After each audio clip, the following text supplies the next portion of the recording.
The worst thing ever was the Magic Johnson show. I was the co-host of the Magic You were the Johnson co-host. show. Yeah, I fought hard to get that job. I was up against like 500 This was in the late 90s. 98, yeah. And they were saying this is going to be a big deal. A big deal. The smile that stole late night. That's what they called it. And how many shows did it go for? Well, do you want to hear the story? Give me the 2-minute version because I have 2 more questions for you. Okay, 2-minute version. I get the show. They said, you're going to be the co-host, not the sidekick who laughs. Yes. And you're going to tell the jokes to him. Yes. He's going to set you up. And I'm going, that's kind of cool. Like, that's the monologue. Arsenio came out. He was next. Yes, Arsenio, who just retired. Yeah. Magic's next. This is the smile that stole late night. You know, it's going to be the urban show, but they brought me in to be the white guy. Yeah. And it wasn't a bad idea. Like, I could see Magic having a show that worked. Not a bad idea. That Sheila E. was the band leader. It was really cool and all that. But they brought in this writer. They panicked. They brought in this writer from The Tonight Show, the Johnny Carson Tonight Show. The guy had a members-only jacket and a mullet haircut. All right. And if you have a members-only jacket, I mean to offend you. And he talked like Sling Blade. Remember Sling Blade? He had jutted out jaw, and I said, Sling Blade, you can't make me tell these jokes. I'll get booed. He goes, a boo is as good as a laugh. Johnny loved to be booed. Tell the jokes as I write them. So I had to tell the jokes as I write them. Some people go, yeah. I had to tell the jokes. Some people go, so now, understand, I'm backstage, opening night, and I said, I will get booed if you make me tell these jokes. I had to tell the jokes. You will not believe the joke that he made me tell. It's about to tell you. Tell it. I'm back. First of all, Magic, the place is going nuts. Urban crowd, that means black. And I'm not. I found out I'm 14%, but they don't know that. Anyway, so I'm backstage. Here's my intro that Sling Blade wrote for me. Award-winning comedian who you listen to on the clock radio. Yes. Here it is. Magic goes, all right, everybody, let's get the show started with my co-host. Now, here's a guy nobody would shower with.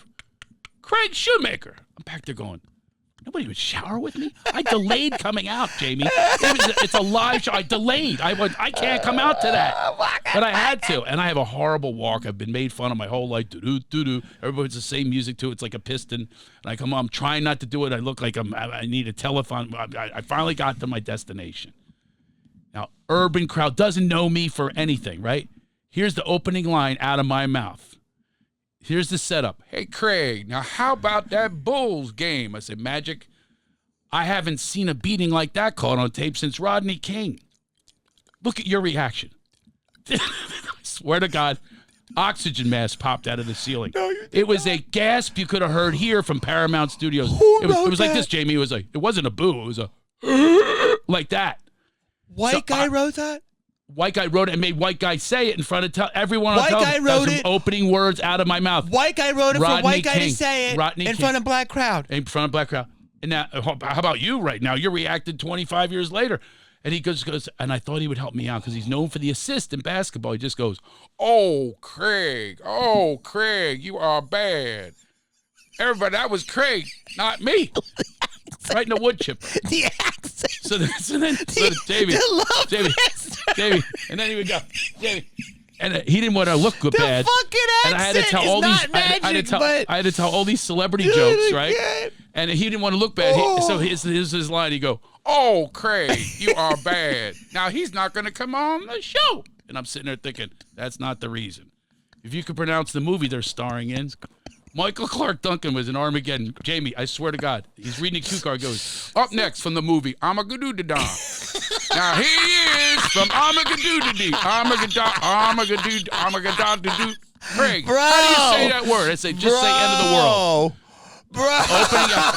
Opening episode. I'm trying to keep it a 2-minute story. Arnold Schwarzenegger. I'm sitting there with two legends. Don't say it. And I'm the Don't UN. say how he said his name. I'm going to say it. So here we go. He goes, it's a Kiss Up Hollywood conversation. This is word for word. Jamie, watch. Arnold, the reason I has you a guest on my premiere talk show, you make a lot of money for a lot of the needy people. Folks, don't he give it up for the needy? Yeah. No, Magic, you don't want to give all the money back. Am I right? He's got the AIDS awareness, the Magic Johnson theater in the hood, in the California. No, come on, Arnold. You don't know about the Special Olympics, helping those needy kids. And I'm sitting there thinking, how am I going to blend in? So I lean over, almost gave up Buck the homeless guy. He had no change for a 10. Oh, Craig, you are bad. Now the homeless guy's got to come on the show. I got fired in the middle of the show on day 3. Hold on. That's the middle of the show. You do that as a bit. No. I swear to Christ. Well, I mean, I've said it, but I've said it on Stern and stuff. Yeah, I mean, I've done. Oh, but you don't do it on stage. I don't really do it on stage. Oh, no. my God. Oh, Craig.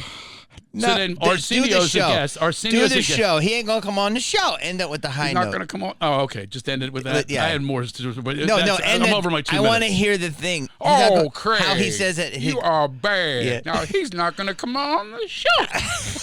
So now when people call Bob and Tom and these radio stations where I've done that story, anybody named Craig, they go, oh, Craig, you are bad. Not going to come on the show. Wait a minute. So, yeah, I got fired in the middle of the show. Of what show? Of Arsenio? No. Arsenio happened to be the guest. He goes, we'll be back after this. And apparently that didn't include me. They walked up on stage and said, the people upstairs decide you're going to be off the couch. You're done. Why?